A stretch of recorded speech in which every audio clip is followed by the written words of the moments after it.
नमस्कार, मैं डॉक्टर आशा हिंदी कक्षा में आपका हार्दिक स्वागत और अभिनंदन करती हूँ। आज हम पढ़ेंगे 9वीं कक्षा की क्षितिज पुस्तक के काव्य खंड से रसखान के सवैये। अब हम कवि रसखान का परिचय देखते हैं। रसखान का जन्म सन 1548 में माना जाता है। यहाँ पर शब्द प्रयोग हुआ है माना जाता है, मतलब इनके जन्म के संदर्भ में निश्चित साल का जिक्र नहीं है, लेकिन जो भी इनकी रचनाएं मिलती है या इनके समय का जब आकलन किया गया तो उस आधार पर 1548 ही इनका जन्म माना गया। इनका मूल नाम था सैयद इब्राहिम। ये दिल्ली के आसपास के रहने वाले थे, मतलब इनके जन्म के स्थान के विषय में भी कोई निश्चित जानकारी नहीं है। कृष्ण भक्ति ने उन्हें ऐसा मुग्ध कर दिया कि गोस्वामी विट्ठलनाथ दीक्षा ली और ब्रजभूमि में जा बसे। यहाँ पर विट्ठलनाथ जी कौन है? विट्ठलनाथ जिन्होंने अष्टछाप की रचना की थी, जो कि आचार्य बल्लभ के पुत्र थे। विट्ठलनाथ जी ने अपने पिताजी के 84 शिष्यों में से 4 शिष्य चुने और स्वयं के 252 शिष्यों में से 4 शिष्य चुने, तो 4 और 4 मिलाकर 8 हुए। तो इन्होंने अष्टछाप की स्थापना की, जिसमें 8 प्रमुख कवि हुए जो कि कृष्ण भक्ति का गुणगान करते थे। तो उन्हीं विट्ठलनाथ जी से कवि रसखान जी ने दीक्षा ली और ब्रजभूमि में जा बसे। मतलब कृष्ण के प्रति इतना अनुराग इनके मन में उत्पन्न हुआ कि ये ब्रजभूमि में जा बसे।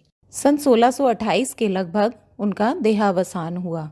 अब यहाँ पर देखिए कि यहाँ भी लगभग शब्द का प्रयोग हुआ है, तो इसलिए उनके निधन के संदर्भ में भी निश्चित साल का जिक्र नहीं किया गया है। जो प्रमुख उपलब्ध कृतियां हैं वो है सुजान रसखान और प्रेम वाटिका। सुजान रचनावली के नाम से उनकी रचनाओं का संग्रह मिलता है। प्रमुख कृष्ण भक्त कवि रसखान की अनुरक्ति न केवल कृष्ण के प्रति प्रकट हुई है, बल्कि कृष्ण भूमि के प्रति उनका अनन्य अनुराग व्यक्त हुआ है। यहाँ पर जैसे ऊपर बताया था ना कि कृष्ण को तो प्रेम करते ही थे, साथ में कृष्ण भूमि से भी उतना ही इनका लगाव है। उनके काव्य में कृष्ण की रूप माधुरी, ब्रज महिमा, राधा कृष्ण की प्रेम लीलाओं का मनोहर वर्णन मिलता है। वे अपनी प्रेम की तन्मयता, भाव विह्वलता और आसक्ति के उल्लास के लिए जितने प्रसिद्ध हैं, उतने ही अपनी भाषा की मार्मिकता, शब्द चयन और व्यंजक शैली के लिए, क्योंकि यहाँ पर रसखान जी अपनी भाषा का चुनाव जिस प्रकार से करते हैं वो उन्हें जन्म से ही मिली है। अर्थात रसखान के पिता एक जागीरदार थे, तो इन बहुत संपन्न परिवार में ये पैदा हुए थे। तो संपन्न परिवार में पैदा होने के कारण इनकी शिक्षा अच्छी और उच्च कोटि की हुई थी, तो इनके लिए इनकी भाषा भी उच्च कोटि की है। तो इनका जो शब्द चयन है और जो इनकी शैली है वो उत्तम है। उन्होंने ब्रज भाषा का अत्यंत सरस और मनोरम प्रयोग किया है, मतलब इनके काव्य में ब्रज भाषा का बहुत सरस और मनोरम प्रयोग मिलता है, जिसमें जरा भी शब्दाडंबर नहीं है, मतलब जिसमें जरा भी दिखावा, शब्दों का आडंबर नहीं है, अर्थात शब्दों का दिखावा नहीं है। ये प्रेम के कवि माने जाते हैं और इन्होंने अपना प्रेम अनुराग श्री कृष्ण और उनकी भूमि के प्रति व्यक्त किया है। यहाँ पर जो हम सवैये पढ़ेंगे उनमें आप देखिए कि कृष्ण के प्रति इनका प्रेम किस सीमा तक प्रकट हो। रसखान के सवैये पढ़ने से पूर्व हम सवैया देखते हैं कि सवैया क्या है। सवैया एक प्रकार का छंद होता है।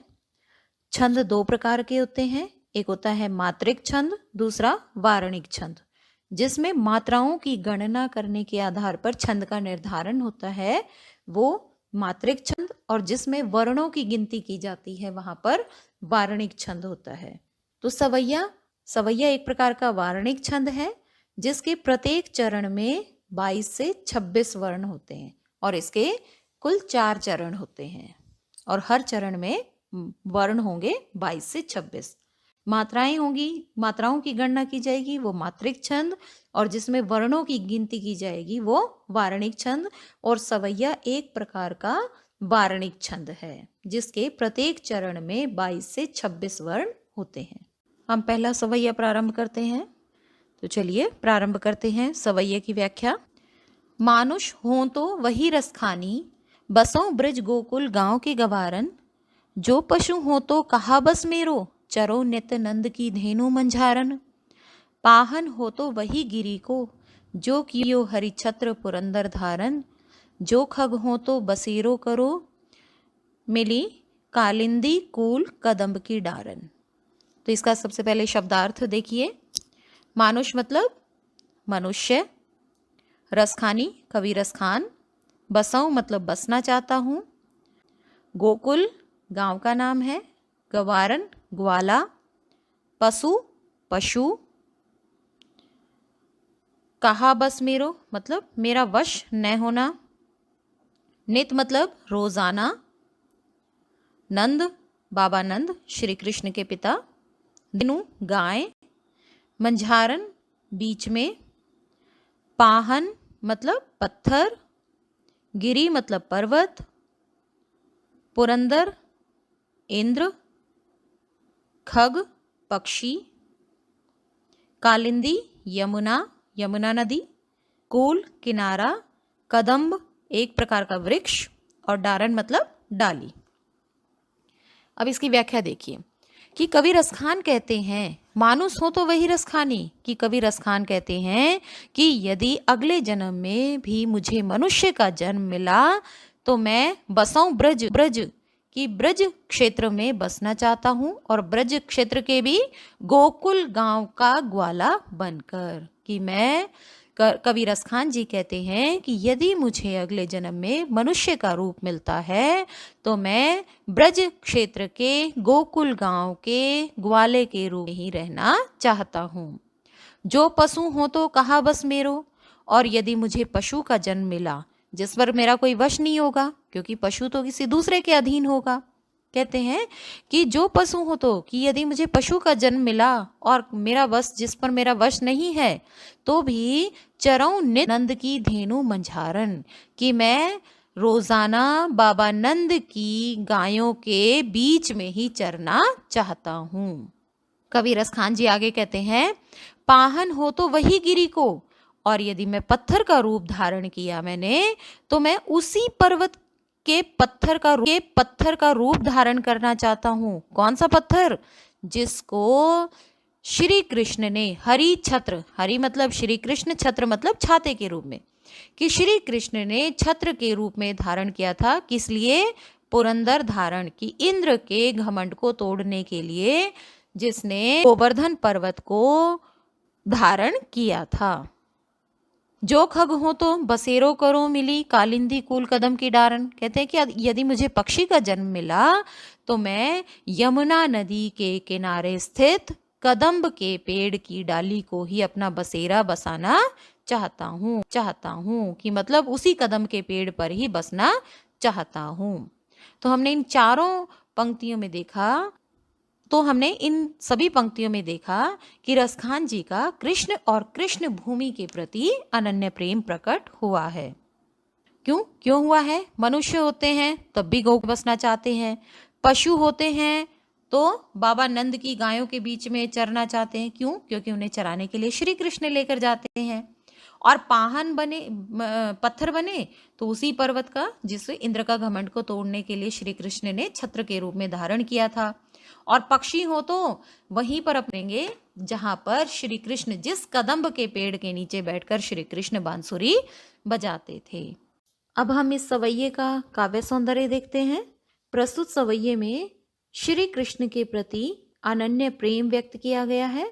मतलब कवि रसखान जी कहते हैं ना कि यदि मनुष्य हुआ तो गोकुल गांव में रहना चाहते हैं, और पशु हुआ तो भी बाबा नंद की गाय चराना चाहते हैं, और यदि पत्थर हुआ तो वही जो इंद्र का घमंड तोड़ने के लिए श्री कृष्ण ने अपनी उंगली पर धारण किया था, और पक्षी हुए तो वही यमुना नदी के किनारे स्थित कदम्ब के पेड़ की डाली को ही अपना बसेरा बसाना चाहते, क्योंकि वहां पर श्री कृष्ण बांसुरी बजाते। तो यहीं पर देखिए हर तरफ से वो श्री कृष्ण का ही सानिध्य चाहते हैं।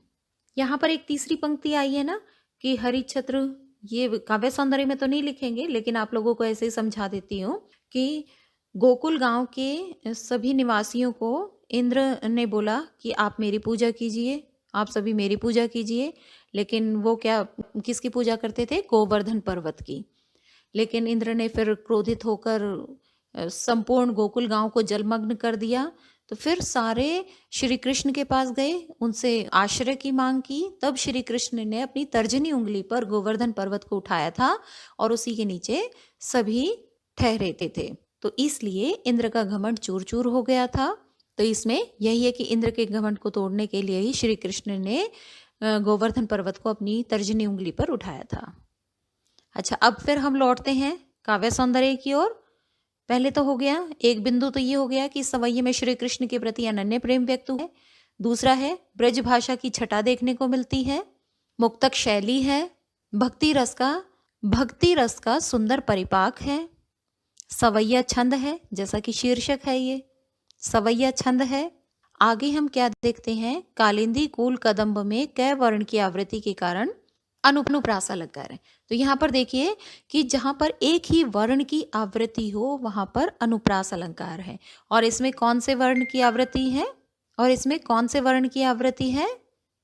क वर्ण की। कालिंदी में क, कुल में क, कदम्ब में क। तो यहाँ पर कै वर्ण की आवृत्ति, तो अनुप्रास अलंकार। आगे है इसमें प्रसाद गुण का समावेश है। अब हम दूसरे सवैये की व्याख्या करते हैं। या लकुटी अरु कामरिया पर राज तिहु पुरखो तजी डारो, आठहु सिद्धि नौ निधि के सुख नंद की गाय चराई विसारो, रसखान कबो इन आखन सो ब्रिज के बन बाग तड़ाग निहारो, कोटिक एकल धोत के धाम करील के कुंजन ऊपर वारो। तो इसके शब्दार्थ हम देख लेते हैं पहले। लकुटी मतलब लाठी, कामरिया मतलब कंबल, तिहु तीनों लोग, तिहुपुर तीनों लोग, तजी मतलब छोड़ देना, आठहु सिद्धि ये होती है 8 सिद्धियां जो गहन तपस्या के बाद प्राप्त होती हैं। कौन कौन सी हैं? अणिमा, महिमा, गरिमा, लघिमा, प्राप्ति, प्राकम्य, ईशित्व और वशित्व। तो ये 8 सिद्धियां जो थी ये हनुमान जी को प्राप्त थी, जिसमें अणिमा मतलब अपने शरीर को अणु से भी छोटा रूप में बना लेना, महिमा छोटा और हल्का रूप, गरिमा बहुत बड़ा रूप बना लेना, लघिमा अपने वजन को बढ़ा लेना, प्राप्ति इच्छा शक्ति से मनोवांछित फल मिलना। मतलब जैसे कि वो हनुमान जी पशु पक्षियों की भाषा में समझकर सीता जी को खोज लिया था। प्राकम्य लक्ष्य पाने की दक्षता, मतलब वो किसी भी देह को धारण कर सकते थे। ईशित्व वश में करने की सिद्धि, जैसे वानर सेना को उन्होंने वश में किया था। वशित्व इष्ट सिद्धि और ऐश्वर्य सिद्धि। तो यहाँ पर हनुमान जी को ये 8 सिद्धियां प्राप्त थी, जिसमें अपने शरीर को भांति भांति प्रकार से वो बदल सकते थे। इसी प्रकार से हैं 9 निधियां, मतलब कुबेर जी को क्या माना जाता है? धन के देवता माने जाते हैं। तो वो 9 निधियां कुबेर जी के पास थी। और वो 9 निधियां कौन कौन सी हैं? पद्म, महापद्म, शंख, मकर, कच्छप, मुकुंद, कुंद, नील एवं खर्व। तो ये 9 निधियां होगी। तो आगे शब्दार्थ देखिए। बिसारो मतलब भूल जाना, कबो मतलब कब, वन मतलब जंगल, बाग मतलब उपवन, तड़ाग मतलब सरोवर, निहारो मतलब देखूंगा, कोटिक करोड़ों, कलधोत के धाम सोने चांदी के महल, करील कंटीली झाड़ियाँ, कुंजन क्या होता है कि एक ऐसा स्थान जो लताओं से भरा होता है, वारो मतलब न्योछावर। तो इसका सरलार्थ देखिए कि रसखान जी का प्रेम कृष्ण और कृष्ण भूमि के प्रति अधिक है कि वो सब कुछ भूल जाना चाहते हैं। क्या कहते हैं रसखान जी? या लकुटी अरु कामरिया, मतलब इस लकड़ी पर और इस कंबल पर क्या छोड़ देना चाहता हूं मैं? तीनों लोगों का राज। कहते हैं कि यदि मुझे श्री कृष्ण की लाठी और कंबल मिल जाए तो उसके बदले में मैं तीनों लोगों के राज को भी छोड़ देना चाहता हूं। और क्या कहते हैं आगे? 8 सिद्धि 9 निधि के सुख नंद की गाय चराई बिसारो, कि मुझे यदि नंद की गाय चराने का अवसर मिल जाए तो मैं 8 सिद्धि जो गहन तपस्या के बाद प्राप्त होती हैं और 9 निधि अर्थात कुबेर का खजाना उसके सुख को भी भूल जाना चाहता हूँ कि बदले में मुझे क्या चाहिए, बाबा नंद की गाय चराने को मिल जाए। रसखान कबो इन आखन सो ब्रज के बन बाग तड़ाग निहारो, कि कवि रसखान कहते हैं कि मैं ब्रज क्षेत्र के जंगल बगीचे और सरोवर को अपनी आंखों से कब निहार पाऊंगा, मतलब कब देख पाऊंगा। आगे इस रसखान जी कहते हैं कोटिक एकल धोत के धाम करील के कुंजन ऊपर वारो, कि यदि मुझे ब्रज क्षेत्र की कंटीली झाड़ियां मिल जाएं, कंटीली झाड़ियां लताओं से भरी हुई, लताओं से लदी हुई। चौथी पंक्ति में आगे रसखान जी कहते हैं कि कोटिक एकल धोत के धाम करील के कुंजन ऊपर वारो, कि रसखान जी कहते हैं कि यदि मुझे ब्रज क्षेत्र की लताओं से लदी हुई वो कंटियां मिल जाए तो उसके ऊपर तो मैं करोड़ों सोने चांदी के महल भी न्यौछावर कर दूं। दोबारा से देखिए, पहली पंक्ति में बोले रसखान जी ने कि लाठी और श्री कृष्ण की लाठी और कंबल मिल जाए तो उस पर तीनों लोगों का राज छोड़ दूं। बाबा नंद की गाय चराने का अवसर मिले तो 8 सिद्धि और के सुख को भूल जाऊं। इतनी उत्कंठा है उनके हृदय में कि वो सोच रहे हैं कि मैं कब ब्रज के जंगल बगीचे और सरोवर को निहार पाऊंगा, और कहते हैं कि यदि मुझे लताओं से लदी हुई वो कंटीली झाड़ियां मिल जाए तो उस पर तो मैं सोने चांदी के करोड़ों महल भी न्यौछावर कर सकता हूँ। यहाँ पर हम इसके काव्य सौंदर्य देखते हैं। प्रस्तुत सवैये में श्री कृष्ण और ब्रज भूमि के प्रति अनन्य प्रेम व्यक्त किया गया है। मतलब कवि रसखान श्री कृष्ण का सानिध्य प्राप्त करने के लिए और उनसे जुड़ी हुई हर चीज को प्राप्त करने के लिए सब कुछ न्यौछावर करने को तैयार हैं। तो यहाँ पर सब कुछ न्यौछावर कर रहे हैं तो क्या आएगा एक और, इसमें हम क्या बिंदु लिख सकते हैं, सर्वस्व समर्पण की भावना श्री कृष्ण के प्रति अनन्य प्रेम का परिचायक है। आगे है ब्रज भाषा की छटा देखने को मिलती है, मुक्तक शैली है, यहाँ भक्ति रस का सुंदर परिपाक है, सवैया छंद जैसा कि शीर्षक में था सवैया छंद है और प्रसाद गुण का समावेश है। अब देखिए तीसरा सवैया, मोर पखा सिर ऊपर ही राखी हूँ, गुंज की माल गरे पहिरूंगी, ओढ़ी पितंबर ले लकुटी बन, गोधन गवारिन संग फिरूंगी, भावतो वो ही मेरो रस खानी, सो तेरे कहे सब स्वांग करूंगी, या मुरली मुरलीधर की अधरान धरी अधरा न धरूंगी। तो इसके शब्दार्थ देखिए, मोर पखा मोर से बना हुआ, मोर पंख से बना हुआ मुकुट, राखी हूँ रखूंगी, गुंज क्या होता है, एक प्रकार का विशिष्ट मोती होता है, गरई मतलब गले में, ओढ़ी ओढ़कर, पितंबर पीला वस्त्र, दो शब्दों से मिलकर बना है, पीत जमा में अंबर, पीत मतलब पीला, अंबर मतलब वस्त्र, पीला वस्त्र, गोधन गाय, रसखानी श्री कृष्ण के लिए प्रयुक्त किया गया है, ये रस की खान श्री कृष्ण, स्वांग अभिनय या वेशभूषा, मुरलीधर श्री कृष्ण, अधरान होठों पर, अधरा न मतलब नहीं रखूंगी। अब इसकी व्याख्या देखिए कि गोपियां, दो गोपियां बैठी हैं आपस में बातें कर रही हैं, उन्हें श्री कृष्ण की बहुत याद आती है। अब वो एक गोपी दूसरी गोपी से कहती है कि हे सखी, श्री कृष्ण का रूप धारण कर ले ताकि मेरे दिल को तसल्ली हो जाए कि श्री कृष्ण मेरे पास ही है। तो गोपी कहती है कि मैं क्या करूंगी, मोर पखा सिर ऊपर ही राखी हूँ।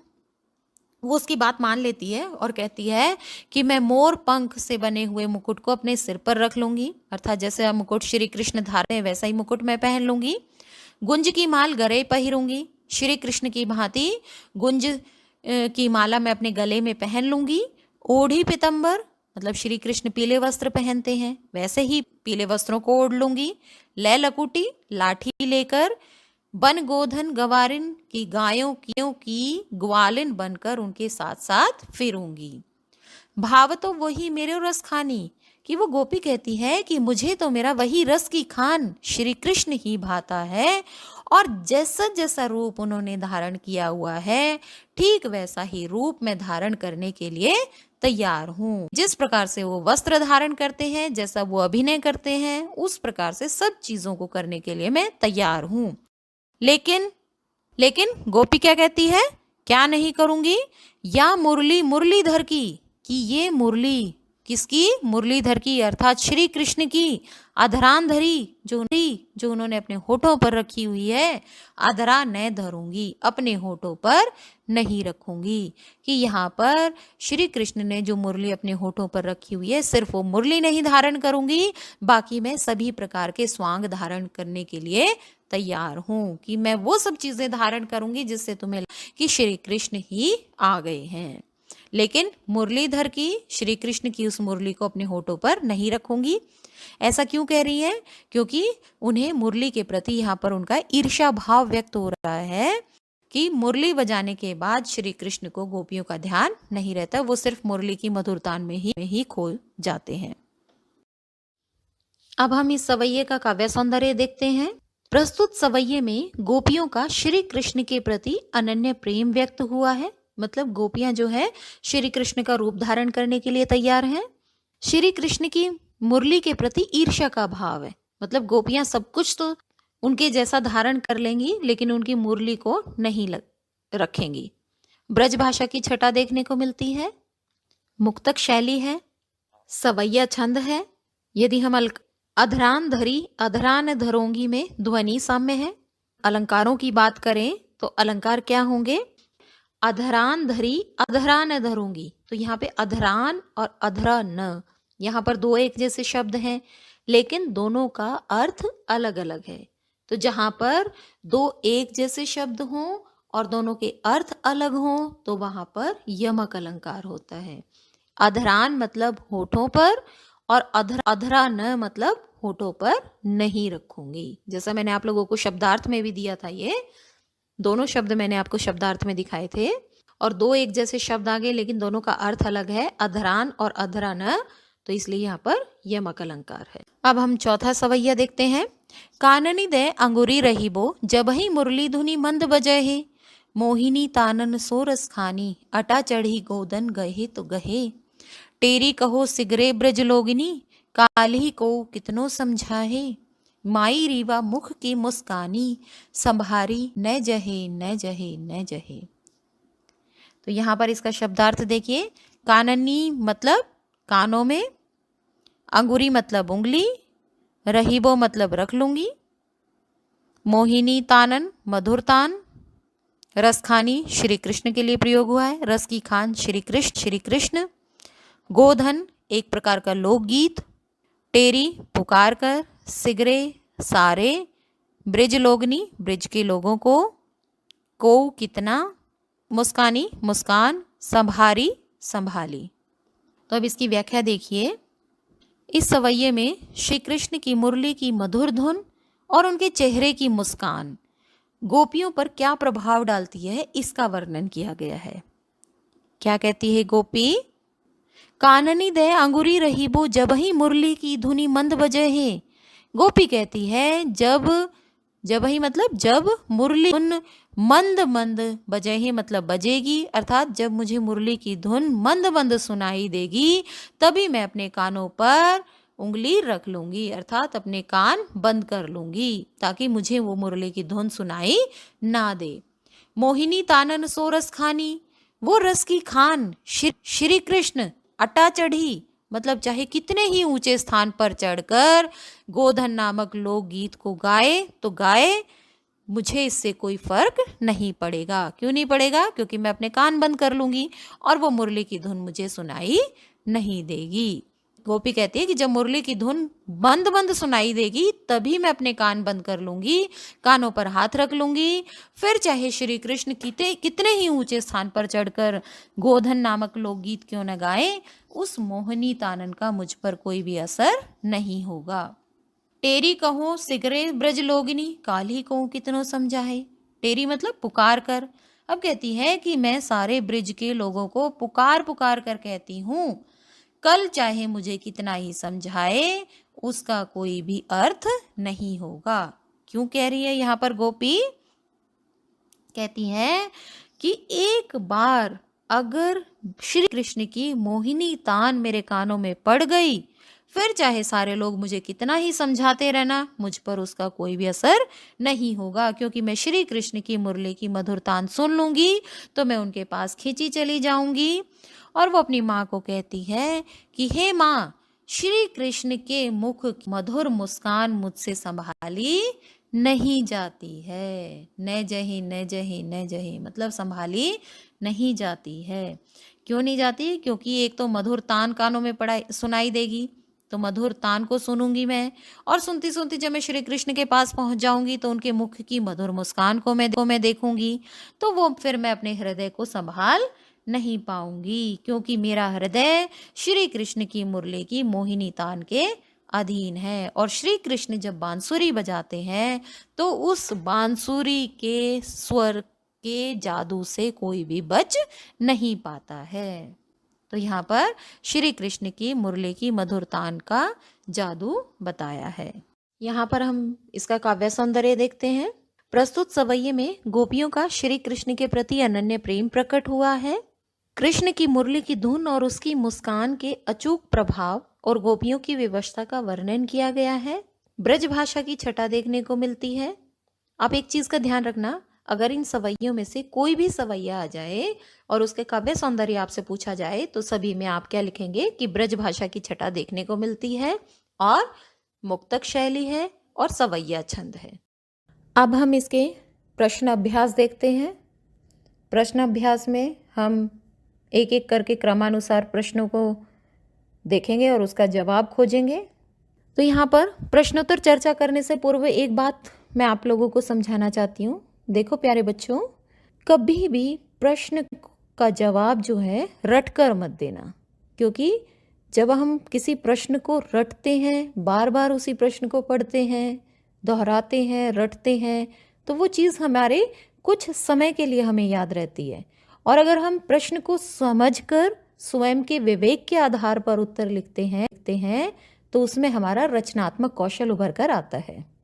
तो इसलिए हम सभी प्रश्नों की इस प्रकार से चर्चा करेंगे जिसमें हमें रटने की आवश्यकता नहीं है। बिल्कुल आम साधारण भाषा में साधारण शब्दों का प्रयोग करके हम प्रश्नोत्तर चर्चा करेंगे। तो पहला प्रश्न है, ब्रजभूमि किन रूपों में अभिव्यक्त हुआ है? तो ये वाला किससे संबंधित लगता है? हमने जो पहले वाला सवैया किया था कि श्री कृष्ण जो है ब्रजभूमि में क्यों बसना चाहते हैं, उसी में इसका जवाब छिपा हुआ है।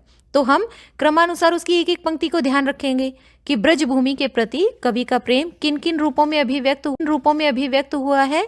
शुरुआत में हम लिखेंगे कि ब्रजभूमि के प्रति कवि का प्रेम मनुष्य, पशु, पत्थर और पक्षी के रूप में प्रकट हुआ है। अब हम इन चीजों को विस्तार से समझेंगे कि मनुष्य है तो क्यों है, कि कवि यदि मनुष्य का जन्म लेना चाहता था, श्री कृष्ण का सानिध्य प्राप्त करने के लिए गोकुल गांव में बसना चाहते हैं। पशु का जन्म लिया तो बाबा नंद की गायों के बीच में चरना चाहते हैं।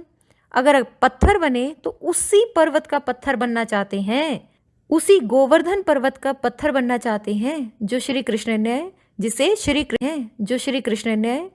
श्री कृष्ण ने अपनी तर्जनी उंगली पर उठाया था। और पक्षी हो तो अपना बसेरा कहाँ करेंगे?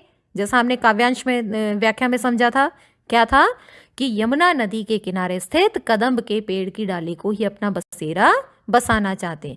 क्यों उन्होंने कदम्ब का पेड़ चुना? क्यों यमुना किनारे कदम्ब का पेड़ चुना उन्होंने? क्योंकि उसी पेड़ के नीचे बैठकर ही श्री कृष्ण बांसुरी बजाते थे।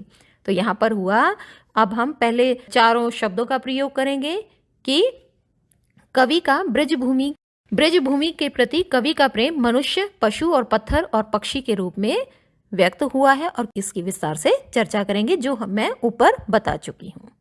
समझ आया ये वाला प्रश्न? तो अब हम दूसरे प्रश्न की ओर बढ़ते हैं। दूसरा प्रश्न क्या है हमारा? कवि का ब्रज के वन, बाग और तालाब को निहारने के पीछे क्या कारण है? मतलब यहाँ पर हमने जो दूसरा सवैया पढ़ा था कि कब इन आखिन सो ब्रज के वन, बाग, तड़ाग निहारो, ये वाली पंक्ति आई थी ना पीछे सवैया में हमारी।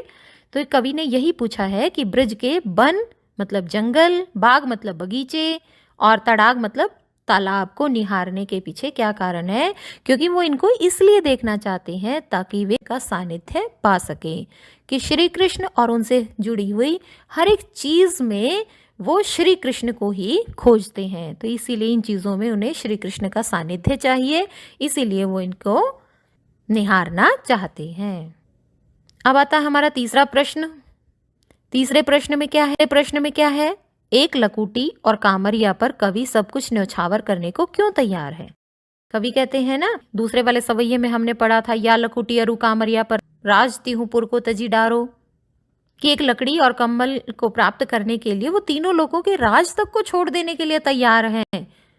मतलब इतनी छोटी सी चीज को प्राप्त करने के लिए सब कुछ न्यौछावर करने को तैयार हैं। और ये छोटी सी चीज उनके लिए सामान्य नहीं है, उनके लिए ये बहुत कीमती चीज है। क्यों है? क्योंकि ये चीजें श्री कृष्ण की हैं।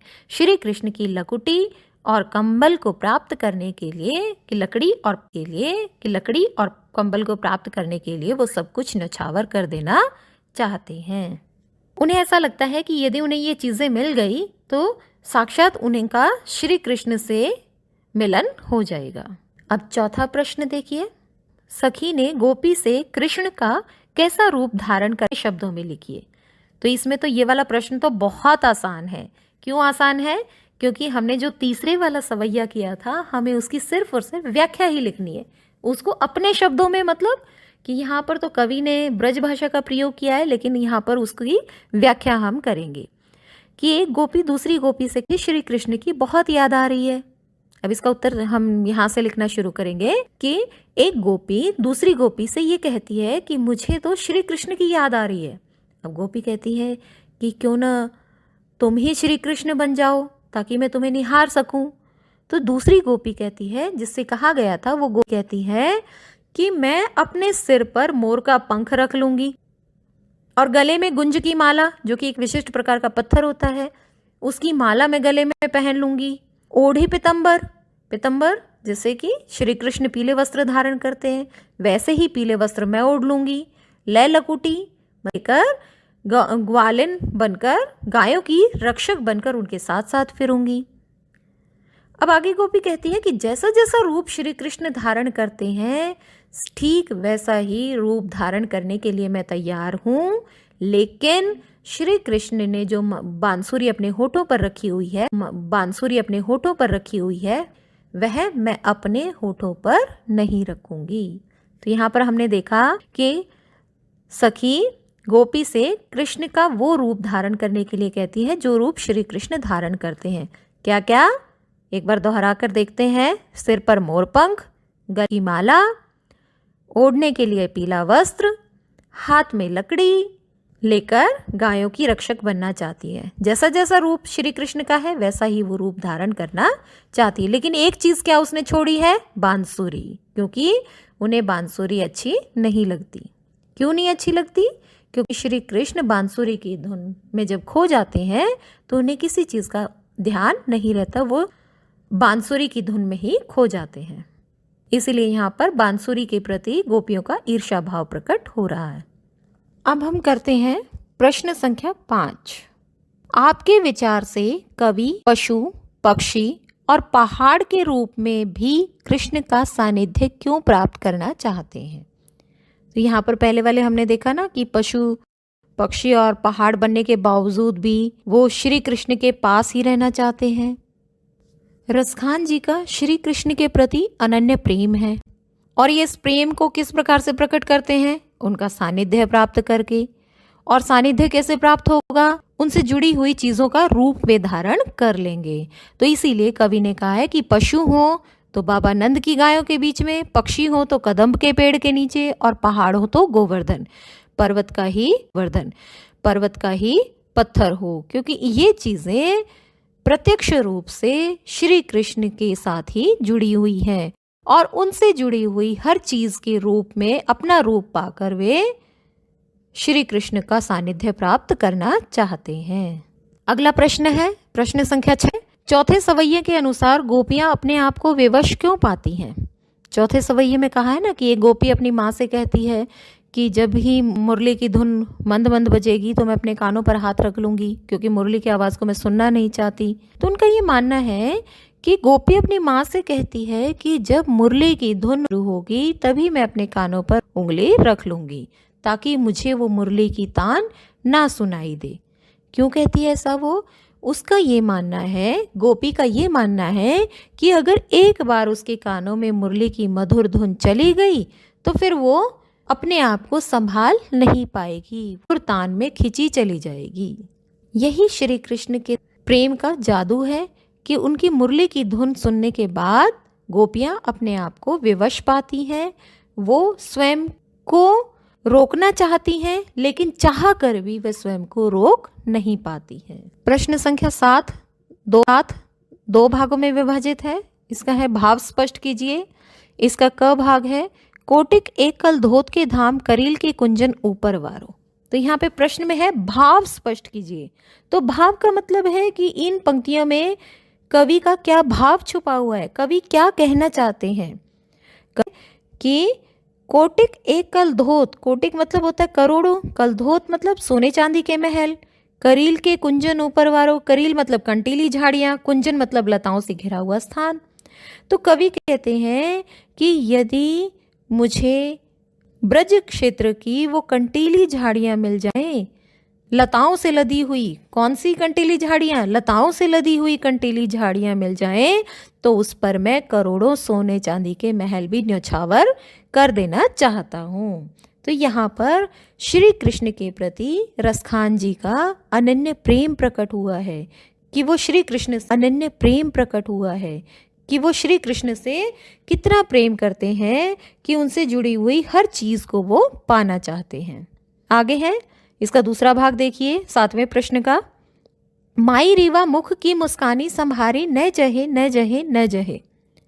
अब गोपी कहती है कि कृष्ण के मुख की मधुर मुस्कान मुझसे संभाली नहीं जाती है। मतलब श्री कृष्ण जब मंद मंद मुस्काते हैं तो गोपियों का हृदय उनके वश में नहीं रहता है और वो श्री कृष्ण के अधीन हो जाती हैं, श्री कृष्ण के पास खिंची चली जाती हैं। तो वही कहती है कि हे माँ, एक गोपी अपनी माँ को कहती है कि हे माँ, श्री कृष्ण के मुख की मधुर मुस्कान मुझसे संभाली नहीं जाती है। प्रश्न संख्या 8 देखिए। कालिंदी कूल कदम्ब की डारण में कौन सा अलंकार है? ये हम पीछे काव्य सौंदर्य में भी कर चुके हैं, लेकिन एक बार फिर से बता देते हैं। कालिंदी कूल कदम्ब में क वर्ण की आवृत्ति के कारण अनुप्रास अलंकार है। तो आप इसका उत्तर कैसे लिखेंगे? कालिंदी कूल कदम्ब की डारण में क वर्ण की आवृत्ति के कारण अनुप्रास अलंकार है। बस हमें इसमें इतना ही उत्तर देना है। ये क्यों है, कौन सा अलंकार है और क्यों है, ये हमसे नहीं पूछा गया है। प्रश्न हमसे सिर्फ इतना पूछा गया है कि इसमें कौन सा अलंकार है। अगला है 9वां प्रश्न। काव्य सौंदर्य स्पष्ट कीजिए। या मुरली मुरलीधर की अधरान धरी अधरान धरूंगी।